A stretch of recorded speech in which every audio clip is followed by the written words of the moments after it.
എടെ ഈ ഒരു വാർ കാരണം കുറെ ആൾക്കാർ ചിന്തിക്കുന്നത് ദുബായ് റിയൽ എസ്റ്റേറ്റ് മാർക്കറ്റ് താഴെ പോയി ഇവിടെ ഒന്നും ആരും പ്രോപ്പർട്ടി മേടിക്കുന്നില്ലെന്നാണ്. ഞാനിപ്പോൾ നിൽക്കുന്നത് ദുബായ് ഹിൽസ് എസ്റ്റേറ്റിലെ ഇംതിയാസിൻ്റെ ഓഫീസിലാണ്. നിങ്ങൾ തന്നെ കാണുക എത്രത്തോളം ആൾക്കാരാണ് ഇവിടെ ഉള്ളതെന്ന്. ഇതൊരു വാർ സിറ്റുവേഷൻ കണക്ക് നിങ്ങൾക്ക് തോന്നുന്നുണ്ടോ? ഇല്ലല്ലേ. ഞാൻ പറയും ഈ ഒരു വാർ കാരണം ദുബായ് റിയൽ എസ്റ്റേറ്റ് മാർക്കറ്റ് ഉയരങ്ങളിലോട്ട് പോവാണെന്ന്. കാരണം വേറെ ഒന്നുമല്ല, ദുബായ് റിയൽ എസ്റ്റേറ്റ് മാർക്കറ്റ് എത്രത്തോളം ടഫ് സ്കിന്നാണുള്ളത്, എത്രത്തോളം റെസിലിയൻ്റ് ആണെന്നുള്ള കാര്യം ഈ ഒരു വാർ വന്നപ്പോഴാണ് ആൾക്കാർക്ക് മനസ്സിലായത്. ഇന്നിപ്പം വാർ തുടങ്ങിയിട്ട് ഏകദേശം 26 ദിവസമായി. ഇതുവരെ മാർക്കറ്റിന് ഒരു കുലുക്കവും വന്നിട്ടില്ല. ശരിയാണ്, ആൾക്കാർ ഇപ്പോൾ പ്രോപ്പർട്ടി മേടിക്കാൻ വേണ്ടിയിരുന്ന ആൾക്കാർ ഇപ്പം മേടിക്കാൻ വേണ്ടി കുറച്ച് ഡിലേ ചെയ്യുവാണ്. കാരണം നമുക്ക് ഈ ഒരു ഗ്ലോബൽ സിനാരിയോ എല്ലാം ഒന്ന് കൺക്ലൂഡ് ചെയ്യണം. അത് കഴിഞ്ഞാൽ മാത്രമേ ആൾക്കാർ പ്രോപ്പർട്ടി മേടിക്കത്തുള്ളൂ.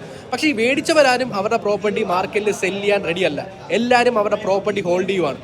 സോ നിങ്ങൾക്ക് ഇത്രയും റെസിലിയൻ്റ് ആയിട്ടുള്ള ദുബായ് റിയൽ എസ്റ്റേറ്റ് മാർക്കറ്റിൽ നല്ലൊരു ഇൻവെസ്റ്റ്മെൻറ്റ് ചെയ്യണമെങ്കിൽ ഞാൻ ഈ കാണിക്കാൻ പോകുന്ന പ്രോജക്റ്റ് നല്ലൊരു ഓപ്ഷനാണ്. കാരണം വേറെ ഒന്നുമല്ല, വളരെ ലിമിറ്റഡ് ആയിട്ടുള്ള ലാൻഡ് പാർട്സിലുള്ള ഒരു ഐലൻഡിനകത്താണ് ഈ ഒരു പ്രോപ്പർട്ടി വരുന്നത്.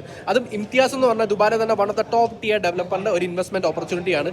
ഏകദേശം 50-50 പേയ്മെൻറ്റ് പ്ലാനാണ് ഇവർക്ക് വരുന്നത്. എന്ന് വെച്ച് കഴിഞ്ഞാൽ ഏകദേശം 1.9 മില്യൺ വർത്ത് വരുന്ന പ്രോപ്പർട്ടി നിങ്ങൾക്ക് വെറും 950,000 നിങ്ങളുടെ കയ്യിൽ നിന്ന് 4 വർഷം കൊണ്ട് അടച്ചിട്ട് ഈ ഒരു പ്രോപ്പർട്ടി നിങ്ങൾക്ക് സ്വന്തമാക്കാം. സോ ഇനിയെങ്കിലും നിങ്ങൾ മനസ്സിലാക്കുക, ദുബായ് റിയൽ എസ്റ്റേറ്റ് മാർക്കറ്റ് എന്ന് പറഞ്ഞാൽ പ്രൂവൺ ട്രാക്ക് റെക്കോർഡുള്ള ഒരു ഇൻവെസ്റ്റ്മെന്റ് ഓപ്പർച്യൂണിറ്റിയാണ്.